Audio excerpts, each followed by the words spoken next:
Next gen நேயர்கள் அனைவருக்கும் இனிய நல்வாழ்த்துக்கள், இனிய புத்தாண்டு நல்வாழ்த்துக்கள். எல்லோரும் நன்றாக இருப்பீர்கள். 2025 முடிஞ்சிருச்சு. வெகு ஆவலோடு எதிர்பார்த்தேன். ஏன்னா 2025 பெரும்பாலானருக்கு அப்படிலாம் ஒன்றும் பெரிய அளவில் நல்லா இல்லை. 2025 நல்லா இல்லைங்க. 2026 எனக்கு ஏதாவது கை கொடுக்குமா?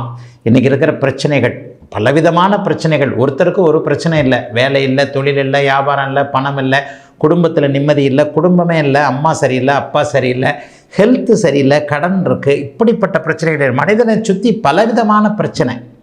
இந்த பிரச்சனையில் ஏதாவது ஒன்று 2020 அப்படி 26 அப்படியே கை கொடுத்து தூக்கி விடுமா, பிரச்சனைகளை தீர்க்குமா, கொஞ்சம் நல்ல விதமாக இருப்பேனா என்கின்ற ஆசை எல்லாருக்குமே உண்டுங்க.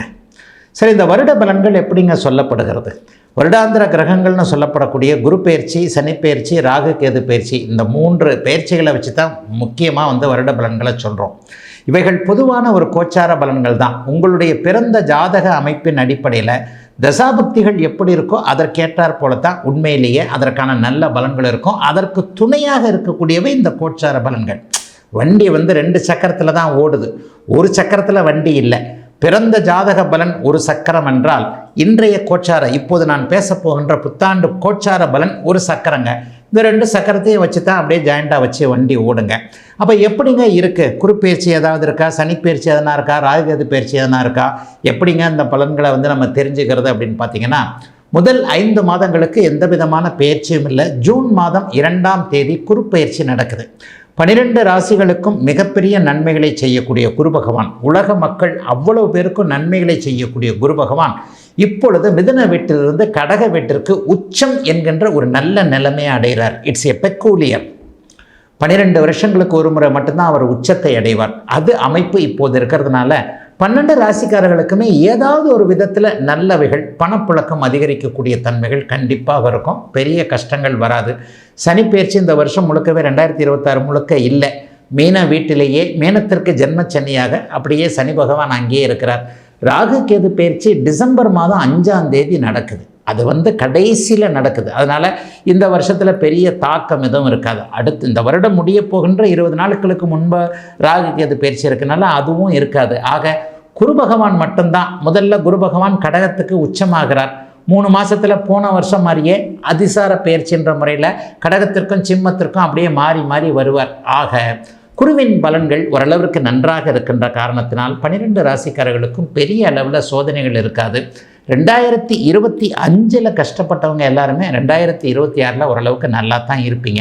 இருந்தாலும் இப்போது தனித்தனியாக மேஷம் முதல் மீனம் வரையிலான இந்த 12 ராசிக்காரர்களுக்கு எப்படிப்பட்ட சாதக பாதக அமைப்புகள் இருக்கும் அப்படிங்கிறத இப்போது பார்த்துடலாங்க. கடகம், விடியல் வந்துருச்சு, விடிஞ்சே போச்சு. புலி வருதுன்னு கஷ்டங்கள்லாம் விலகுதுன்னு சொல்லிக்கிட்டு இருந்த நிலமையில் போன வருஷமும் இப்படித்தான் சொன்னீங்க. அட்டமத்து சனி விலகியும் எனக்கு ஒன்றும் நல்லது நடக்கலை, நான் எங்கே ஓடி போகிறதுன்னு தெரியல, அந்தளவுக்கு இருக்கிறேன். கமெண்ட்டு பார்த்தீங்கன்னா கீழே கடகராசிக்காரங்களுக்கு அப்படி கொடுப்பீங்க. ஆனாலும் இந்த வருடம் உங்களுக்கு நியாயமான, நல்ல, நேர்மையான முறையில் சில முன்னேற்றங்கள் இருக்கக்கூடிய, எதையும் சமாளிக்க முடியும் என்கின்ற தைரியம், தன்னம்பிக்கை போன்றவைகள் வரக்கூடிய அற்புதமான ஆண்டாக இந்த ஆண்டு இருக்குங்க. ஆரம்பத்தில் 12ஆம் இடத்துல தான் குரு இருக்கிறார். ஆனாலும் உங்களுடைய யோகாதிபதிகள்னு சொல்லப்படக்கூடிய சூரியனும் செவ்வாயும் 6ஆம் இடத்திலிருந்து குருவின் பார்வையில் இருப்பது மங்கள யோகம், பிருகுமங்கல யோகம், குருமங்கல யோகம் எல்லாமே கடகராசிக்காரர்களுக்கு அற்புதமாக செயல்படும். அருமையாக இருக்குது. எடுத்த எடுப்பிலே முதல் 2-3 மாதத்திற்குள்ளே எதிரிகள், எதிர்ப்புகள் எல்லாம் விலகக்கூடிய தன்மை இப்போது கடகராசிக்காரர்கள் அனைவருக்குமே உண்டு. கடகராசிக்காரர்களுக்கு விடிஞ்சிருச்சுன்னு சொல்லுவேன். மழை விட்டும் தூவானம் விடவில்லை. போன வருஷம் ஏப்ரல் மாதமே உங்களுக்கு அட்டமத்து சனி முடிஞ்சிருச்சுன்னு சொன்னீங்க. ஆனால் அட்டமத்து சனிலாம் முடிஞ்ச மாதிரிலாம் பெருசாக தெரியவே இல்லைங்க.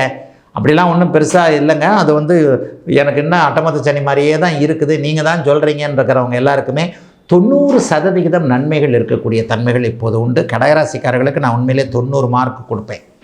பெரிய பெரிய ப்ராஜெக்ட் எடுத்துகிட்டு தோற்று போன மாதிரி இருந்தவங்க, அலுவலகத்தில் கொஞ்சம் ஸ்ட்ரெஸ்ஸாக இருந்தவங்க, சமீபத்தில் தொழில் ஆரம்பித்து நஷ்டமாக இருந்தவங்க, வியாபாரம் நல்லா இல்லைன்னு நினச்சவங்க, தொழில் நல்லா இல்லைன்னு நினச்சவங்க, மிஷினரிஸ் தொழிற்சாலைகள், ஆலையில் வேலை செய்கிறவங்க, தொழிலாளர்கள், காவல்துறையினர், அரசு வேலையினர், சகல தரப்பிலும் சமுதாயத்தில் இருக்கக்கூடியவர்கள், அன்றாடம் பிழைப்பவர்கள், அன்றாடம் காட்சிகள்னு சொல்லுவோம் இல்லையா.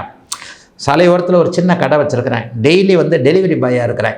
டெய்லி உழைச்சா தான் எனக்கு காசு. இன்றைக்கி போனால் வீட்டில் அடுப்பெரியும், நாளைக்கு போனோமா மறுபடியும் நான் வந்து வேலைக்கு தான் போகணும். இந்த மாதிரி அன்றாடம் உழைத்து பிழைக்கக்கூடிய எளிய நிலையில் இருக்கக்கூடிய அத்தனை கடகராசிக்காரர்களுக்கும் சென்ற வருடத்தை விட 2025ஆம் ஆண்டை விட 2026ஆம் ஆண்டு செட்டில் ஆகக்கூடிய வருடமாக கண்டிப்பாக இருக்கும். செட்டில் ஆவீங்க. ஒரு மாத வருமானம் நிரந்தரமாக இருக்கும். இந்த வேலை தான் செய்யலாம், இந்த தொழில் தான் செய்யலாம், இதிலெல்லாம் ஒரு கன்ஃபர்மேஷன் கிடைக்கும். இவர் தான் வாழ்க்கை துணைவர், இவர் கூட தான் இருக்கணும், இவரை தான் இது பண்ணணும், இந்த இடத்துல தான் நமக்கு நல்லது இருக்குன்ட்டு சில தெளிவுகள், லட்சியங்கள் நிறைவேறக்கூடிய அத்தனை அமைப்புகளும் அருமையாக இருக்கக்கூடிய ஒரு சுபமான நல்ல வருஷமாக இந்த வருஷம் இருக்குங்க. தொட்டத்தை தொடங்கக்கூடிய வருஷம்னு சொல்லுவேன். ஒரு குன்றுமணி தங்கமாவது வாங்கக்கூடிய தன்மை, தொழிலில் ஆர்டர்கள் கிடைக்கக்கூடிய அமைப்பு, வியாபார பெருமக்களுக்கு போட்டிகள் ஒழியக்கூடிய அமைப்பு. முதல் 4 மாதத்திலேயே டக்குன்னு போட்டிகள்லாம் அப்படியே ஒழியும், கடனை அடைக்க முடியும்ன்ற நம்பிக்கை வரும். நிரந்தரமான மாத வருமானம் இருக்கக்கூடிய அமைப்புகள் இப்போது கண்டிப்பாக உண்டு. எதிலும் ஒரு நிறைவுகள் இப்போது கண்டிப்பாக கடகராசிக்காரர்கள் எல்லாருக்கும் இருக்கும். ஆகவே கடகராசிக்காரர்கள் துணிந்து தைரியமாக எதையும் இறங்கக்கூடிய அமைப்புகள் இப்போது உண்டு. சிலருக்கு ஆன்மீக அனுபவங்கள், ஆன்மீக யாத்திரைகள், கோவில் சார்ந்த விஷயங்களில் பெரிய நன்மைகள் நடக்கக்கூடிய சுபமான நல்ல ஆண்டுங்க இந்த ஆண்டு 2026ஆம் ஆண்டு.